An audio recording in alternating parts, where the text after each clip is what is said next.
देश और दुनिया के सबसे बड़े धार्मिक आयोजन महाकुंभ 2025 में अब कुछ ही दिन बचा हुआ है और हिंदू धर्म मानने वाले करोड़ों लोगों को इस खास मौके का बेसब्री से इंतजार रहता है। अभी हम आपको बताएंगे कि प्रयागराज में आयोजित होने वाले इस महाकुंभ में श्रद्धालु जाएं तो क्या-क्या करें जिससे उनका मेले में आना सफल हो जाए। पौष पूर्णिमा के दिन से शुरू हो रहा महाकुंभ महाशिवरात्रि के दिन तक चलेगा। इस साल कुंभ मेला 45 दिनों तक चलेगा। योगी सरकार ने कुंभ के आयोजन को लेकर बड़े पैमाने पर तैयारी की है। श्रद्धालुओं को किसी तरह की कोई परेशानी ना हो, इसका यूपी सरकार खास इंतजाम कर रही है। अगर आप भी महाकुंभ में जा रहे हैं और संगम में पवित्र स्नान करना चाहते हैं तो सबसे पहले वहां रहने की व्यवस्था बनाने की कोशिश करें और साथ ही बहुत ज़रूरी सामान ही अपने साथ लेकर जाएं ताकि आपको किसी परेशानी का सामना ही ना करना पड़े।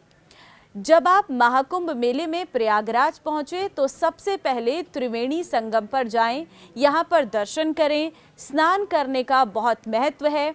गंगा, यमुना और सरस्वती नदी का संगम स्थल त्रिवेणी घाट ही है। ये घाट धार्मिक रूप से बहुत महत्वपूर्ण है। यहाँ श्रद्धालुओं को पवित्र स्नान करना चाहिए। मान्यता है कि यहाँ स्नान करने से पाप धुलते हैं और आत्मा की शुद्धि होती है। साथ ही श्रद्धालु यहाँ भगवान की पूजा और ध्यान भी जरूर करें। इस घाट पर आप नाव की सवारी का आनंद भी उठा सकते हैं। महाकुंभ मेले में वहाँ के प्रसिद्ध लेटे हुए हनुमान जी का दर्शन करना ना भूलें। इस मंदिर और मूर्ति का संबंध त्रेता युग से है।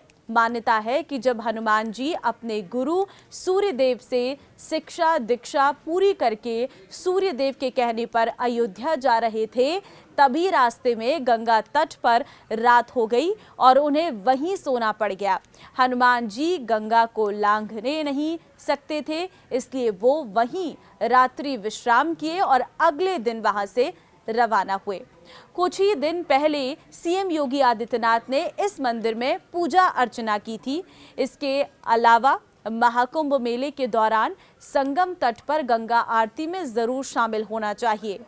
प्रयागराज में गंगा नदी के तट पर गंगा आरती विश्व प्रसिद्ध है। ऋषिकेश और हरिद्वार के बाद यहाँ की आरती को देखने के लिए देश विदेश से लोग आते हैं। माना जाता है कि इस आरती का हिस्सा बनने से पुण्य मिलता है। जब आप कुंभ मेले में प्रयागराज आएं तो अक्षय वट, जिसे अमर वृक्ष, भी जरूर देखें। कहा जाता है कि कुंभ में स्नान का फल तभी मिलता है जब आप यहां स्थित अक्षय वट का दर्शन करने पहुंचे।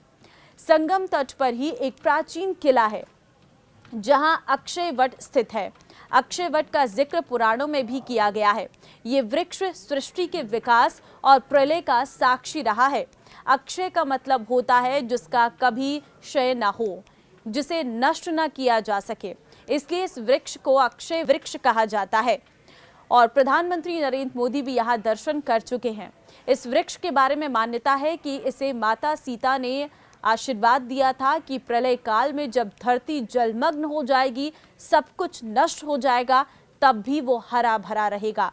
पुरातत्व विज्ञान के वैज्ञानिकों के अनुसार इस वृक्ष की रासायनिक उम्र 3250 ईसा पूर्व बताई जाती है। मान्यता है कि इसके दर्शन से लोगों की मनोकामना पूरी होती है। प्रयागराज जाने के बाद कुंभ मेला क्षेत्र भी घूमने का प्रयास करें। इसी क्षेत्र में साधु संतों के टेंट लगे हुए हैं।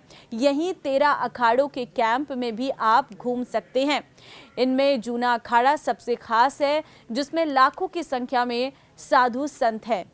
मेला क्षेत्र में रोजाना कई सांस्कृतिक कार्यक्रम होते रहते हैं। आप इसका आनंद उठा सकते हैं। साथ ही अलग अलग जगहों पर आपको आध्यात्मिक प्रवचन भी देखने को मिलेंगे। आप यहाँ विद्वान साधु संतों से मिलकर बात कर सकते हैं। इसके साथ ही कुंभ के दौरान प्रयाग शक्ति पीठ भी जरूर जाएं। ये संगम तट से लगभग 5 किलोमीटर की दूरी पर स्थित है। मान्यता है कि प्रयागराज में मां गंगा, यमुना और सरस्वती मां ललिता के चरण स्पर्श करते हुए प्रवाहित हो रही है। यही वजह है कि संगम में स्नान के बाद इस शक्ति पीठ का विशेष महत्व है। आप कुंभ में प्रयागराज जा रहे हैं तो आपको आनंद भवन और स्वराज भवन भी जाना चाहिए। आपको बता दें कि यूपी सरकार भी लगातार लोगों को बता रही है लोग कुंभ मेले में आए तो क्या देखें। इसी कड़ी में मंगलवार को सीएम ऑफिस के ट्विटर हैंडल पर श्रद्धालुओं से अनुरोध किया गया है कि महाकुंभ में कांस्य और अन्य धातुओं से निर्मित भगवान शिव के विशालकाय डमरू और त्रिशूल का दर्शन करना चाहिए।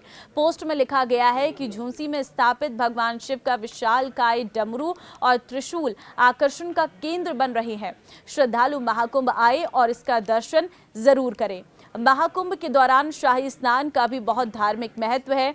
इस बार कुल 6 शाही स्नान होगा। हालांकि हाल ही में सीएम योगी ने शाही स्नान का नाम बदलकर अमृत स्नान कर दिया है। शाही स्नान के दौरान लाखों की संख्या में श्रद्धालु प्रयागराज पहुंचते हैं। ऐसे में उनकी सुविधा के लिए इस बार सीएम योगी ने शाही स्नान के दौरान किसी के लिए कोई प्रोटोकॉल नहीं रहने की घोषणा की है। प्रयागराज के नैनी में योगी सरकार ने शिवालय पार्क का निर्माण करवाया है, जिसे भी श्रद्धालुओं को जरूर देखना चाहिए। 11 एकड़ में फैले इस पार्क में लोगों को भारतीय संस्कृति, मंदिरों की महिमा और पुराणों की दिव्यता देखने को मिलेगी।